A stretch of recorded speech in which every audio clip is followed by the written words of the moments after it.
जमात इस्लामी के अमीर हाफिज नईमुर रहमान साहब ने 7 अगस्त को यानी कि कल पाकिस्तान भर की सड़कें बंद करने का ऐलान किया है।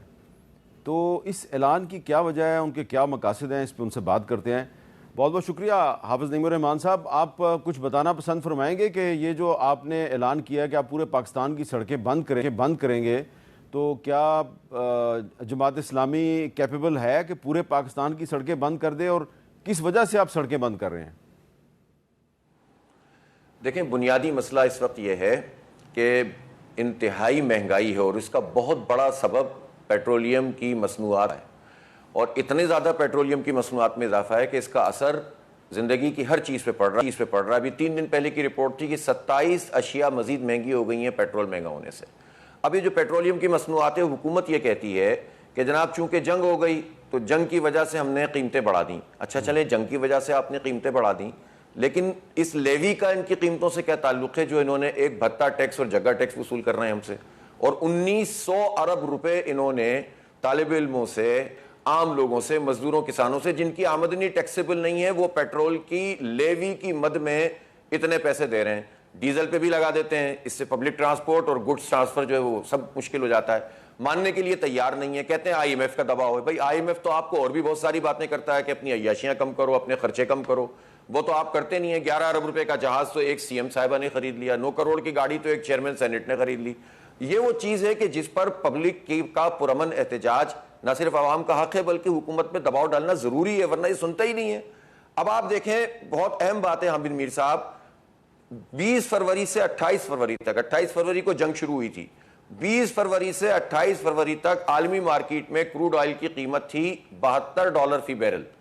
इस वक्त $74 फी बैरल है, लेकिन उस वक्त पेट्रोल था 258 रुपए, इस वक्त पेट्रोल है 333 रुपए। उस वक्त डीजल था तकरीबन 275 रुपए, इस वक्त डीजल है 383 रुपए। तो हमें ये कोई साइंस बताए ना कि जब आलमी मार्केट में कीमतें वापस उसी जगह पर आ गई हैं तो ये हमसे क्या वसूल कर रहे हैं आप? और सिर्फ लेवी नहीं है, तरह तरह के टैक्सेस इसमें शामिल किए हुए हैं। एक्स रिफाइनरी कीमत बिल्कुल थोड़ी होती है और ये हम पर इतना इंपोज कर देते हैं जिसका असर जिंदगी के हर शोबे पर होता है। जाहिर है हमने देखें IPPs के हवाले से भी जिद्दोजहद की, उसका नतीजा आया, बिजली की कीमतें कम हुई।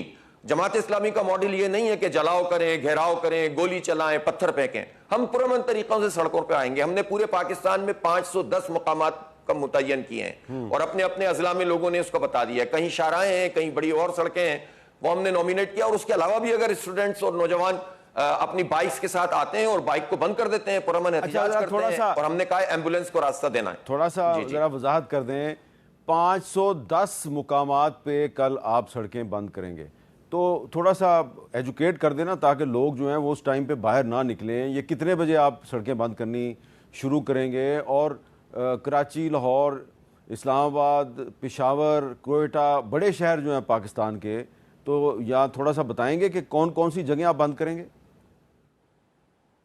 देखिए, 4 बजे का वक्त हमने तय किया है। हमने हड़ताल की कॉल नहीं दी है, वो तो आज खुद ताजरान कहते हैं कि हम हड़ताल के लिए भी तैयार हैं, लेकिन हमने कहा है कि वो कॉल अगर हुकूमत नहीं मानी तो हम फिर देंगे, बाद में देंगे। फिलहाल तो आप सड़कों पर आएं। और ये देखें, ये जितने आपने शहरों के नाम लिए, इस्लामाबाद हो, लाहौर हो, पेशावर हो, कराची हो, कोयटा, सब जगह होगा। बलूचिस्तान में 18 मुकामात पे करेंगे, कोयटा समेत इंशाल्लाह। और इससे भी पता चलेगा कि बलूचिस्तान भी जो है वो पूरी मेन स्ट्रीम में शामिल होगा। खैबर पख्तूनख्वा में तो बहुत सारी मोटरवेज जहां से स्टार्ट हो रही हैं, उस पर जो है वो धरने देने का और एहतजाज करने का और अपनी मोटरसाइकिलें बंद करने का ऐलान किया है। इसी तरह से लाहौर में मेन मजंग की एक चौरंगी है और उससे पहले लोग जो है वो मुख्तलिफ जोन से अपने निकलेंगे रैलियों की सूरत में नौजवान, और फिर मजंग के ऊपर आकर बैठ जाएंगे। शाहराह फैसल कराची में होगी। इसी तरह इस्लामाबाद में हमने 26 का जो स्टॉप है उसको मुतय्यन किया है। इसी तरह से जो है मरी रोड है जो रावलपिंडी में, वो मुतय्यन की है।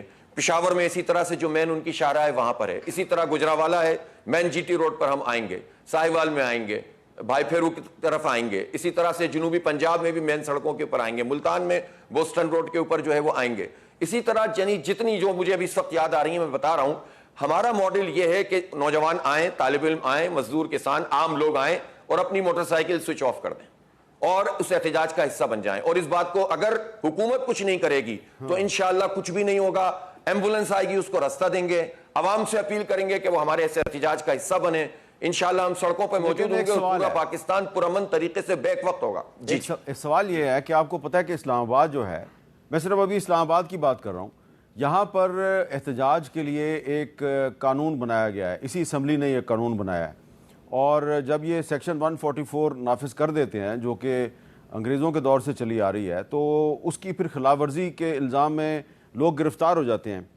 तो ये फिर अगर नौजवान गिरफ़्तार हो जाएंगे तो क्या ये कानून की खिलाफ वर्जी नहीं होगी? देखें, अब ये तो कानून का गलत इस्तेमाल जो कर रहा है उसके ऊपर जिम्मेदारी आती है ना। पुरअमन सियासी एहतजाज सड़कों पे आना ये तो हमारा राइट है ना, ये तो हमारा हक है आवाम का। आपने तो हमारी मईशत की शाहराह बंद की हुई है, हमारी जिंदगी की शाहराहें बंद की हुई हैं। आपने तो चारों तरफ के हालात देखें तो सही, इस मुल्क के जीना हराम कर दिया है इन लोगों ने। आप देखें ना, एक आम आदमी की कैफियत का अंदाजा तो करें। बिजली का जब बिल आता है तो वो बम बनकर गिरता है।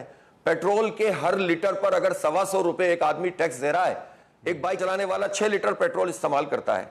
आप बताएं कि वो 6 लीटर में 125 इंटू 6 आप लगा लें, ये तकरीबन 750 रुपए का टैक्स रोजाना की बुनियाद पर दे रहा है, जिसकी आमदनी टैक्सेबल नहीं है। ओ भाई, तालिब इल्म का क्या कसूर है जो यूनिवर्सिटी जाता है, वो तो कमा ही नहीं रहा। तो जो कमा नहीं रहे वो 1900 अरब रुपए की लेवी उन्होंने अदा की है, और जो जागीरदार और वडेरे हैं जिनकी सैकड़ों मुरब्बा जमीन है, उन्होंने पूरे पाकिस्तान में 12 अरब रुपए भी जमा नहीं कराए। ये एलीट कैप्चर है। तो आप बताएं कि इस पर अगर हम इनकी 144 देखते रहेंगे तो ये तो याशियां भी करते रहेंगे, हमें मारते भी रहेंगे, और हम जो है वो तमाशाई बनकर इनकी हर बात मानते रहेंगे। लिहाजा हमारा हक है, और ये 144 का नाजायज और गलत इस्तेमाल है कि जो हुकूमत करके अपनी मर्जी की चीजें करती है उसको कबूल नहीं किया जा सकता।